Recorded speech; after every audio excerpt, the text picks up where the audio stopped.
Shalom. Once again, this is your host, Kenneth Gipson, and I'm here to walk you down the road to financial freedom. Today, this episode will be about the D word, debt. But first, I want to thank all of you tuning in for the first time. Those of you who've been following the podcast from episode number 1, the Prison Riot Radio, for making the production of this endeavor possible.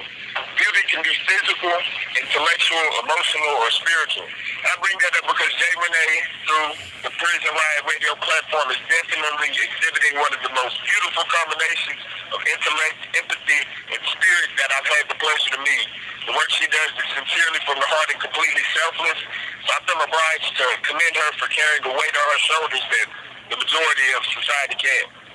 Now that I've gotten that out of the way, I'm excited to inform you that today won't be another 15 to 20-minute lecture. With me, I have an amazing special guest who goes by the name of Pluto Red. Pluto Red. Pluto is a good friend of mine who I consider like a brother. And today he'll lend his knowledge of and experiences with debt to help me in elucidating how to use debt for good and redefine how we view debt. So, without further ado, I'll allow him to jump off the topic. Pluto, what have been some troubling experiences that you've had with debt, and what do you know about this particular subject that you wish you would have known back then? First, thanks for having me on your podcast today. To answer your question, my experience with debt started with getting cash loans to cover the very expenses and to having to pay back the money that I borrowed with interest. Okay, that sounds like the general experience most people have. So, what was the outcome of your experiences? The outcome of my experience was that after I paid one loan off, I found that I had to get another loan, thus simply giving out money in a form of principal and interest without really bringing anything in. Right. You hit the point I wanted to touch on.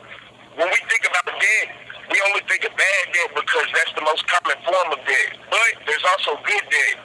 Were you aware of what good debt was when you got those loans, Pluto? No, I wasn't. Most people aren't.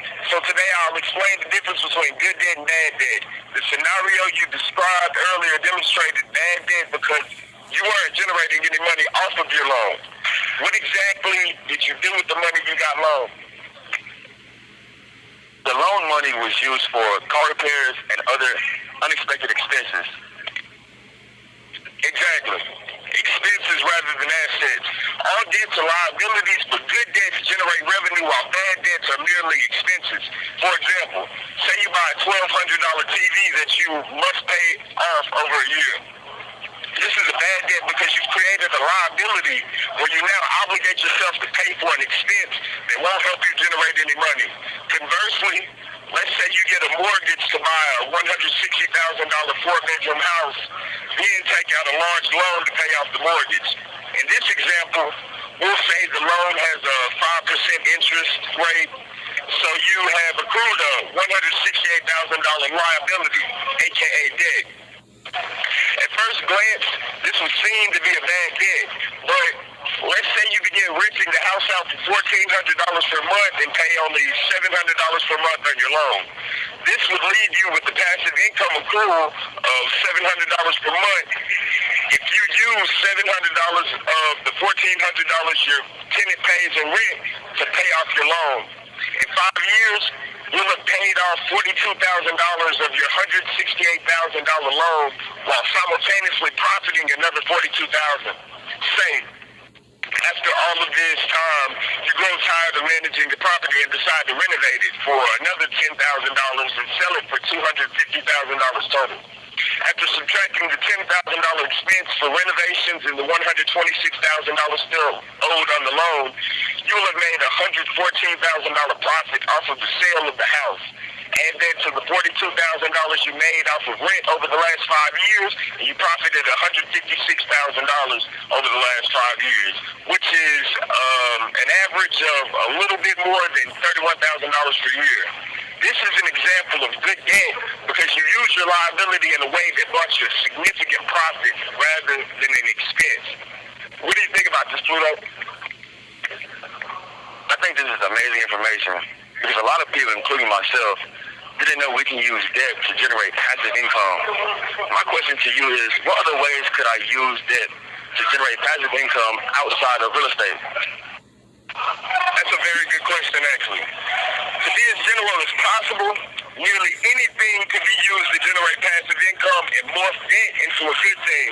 It all boils down to one's mind, because you must use your entrepreneurial ability to concoct a plan that can be practically set in motion so that your debt can be harnessed in a way where it will generate more revenue than the amount of expenses it incurs. That sounds good, but there are still things I don't understand. For one, what is a liability? I hear you keep speaking about it, but I'm sure many aren't fully aware of what it is, so please go further in depth. All right, first, before I step onto the topic of liabilities, I want to go back over some examples of forms of ways that you can generate passive income through debt. One specific example is with cars. Say you take out a $5,000 loan and go to a car auction. Upon arriving, you spend the $5,000 loan on 5 cars that run well and don't need any technical work done to them. Over the next 6 months, you sell each of the 5 cars for $2,500 per car, giving you a gross revenue of $12,500. After paying back the $5,000 loan you initially made, you initially got, you've made a $7,500 profit in 6 months and helped your credit score. This is how true financially knowledgeable people accrue vast fortunes. Rather than put themselves in bad debt, they manipulate the debt system by turning their liabilities into assets.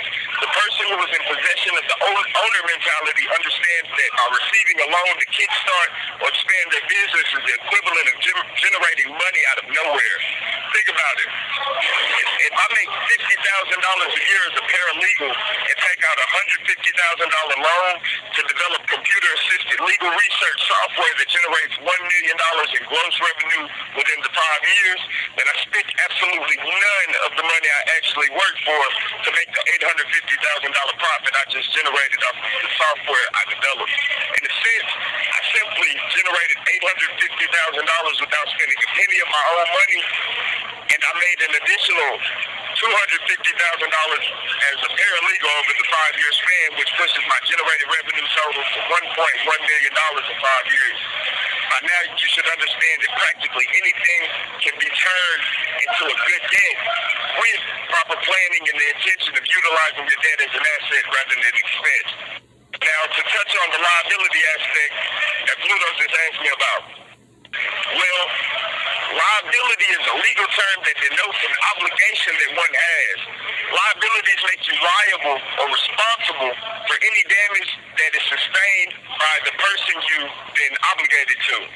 And when I say damages, I don't mean in the physical sense necessarily. In law, any physical, mental, or financial setback brought by the non-fulfillment of a duty imposed on another because of an obligation is considered a harm, injury, or damage. An example of this would be if I made an open offer that I give someone $10,000 to build a shed for me. If a contractor begins building the shed in compliance with the terms of the agreement I openly expressed, then I will have accrued a liability that consists of me paying that contractor $10,000 when he's done building the shed. And because he's already began fulfilling part of the implied contract, if I decide that I no longer want the shed built after he's already began building it and refuse to pay him for what he's done, then I'll be liable in court to the contractor for the work he's already done. Because of the liability I incurred from the implied contract, if the contractor takes me to court, then I'll be responsible for paying the contractor for the work he's done based on the doctrine of promissory estoppel. And of course, the liability in this scenario is an example of bad debt also. So, how can I use good debt to increase my credit score? The answer to that is very simple. Just pay off your debts and their interest in a timely manner. In since you'll be generating revenue from your good debts, in all reality, others will be paying off your debts for you. Thus, others will build your credit score for you. And when you fully harness the power of accruing different sources of passive income through good debt accrual, you'll be able to possibly obtain the credit score many people work decades for in a fraction of the time. I wish I would have had this information years ago before getting those loans and accruing bad debt. But now that I have this information, I'm going to use it to replace my bad debt with good debt. Something else I have learned in my experience with debt is the longer you spend paying off loans, the greater the effect of paying off a loan will have on your credit score. And building a greater credit score will enable you to get approved for a larger loan with which you can invest any way you deem fit to procure more streams of passive income. What do you think about that, Caleb? I think that was a brilliant way of summing up how the extension of time paying off loans extends the credit value given to your credit score. Some people don't understand this principle and pay off their loans too quickly. That's one thing you don't want to do so that you can reap the credit-related benefits of prolonging your payment of the full principal and interest. Well, is there any last things you'd like to relate to the audience, Pluto? I just like to clarify that not paying off your loan is bad. Establishing a prolonged method of payment is beneficial to your credit score, though. And also, I want to say thank you for having me on today's episode of Road to Financial Freedom. Peace and prosperity. Thank you for being a part of today's program, Pluto. And with that, I'll end the episode by thanking everyone who tuned in. Link back in for my next episode, which will be called Derivatives, to learn more about everything financial. I now leave as I came. And peace.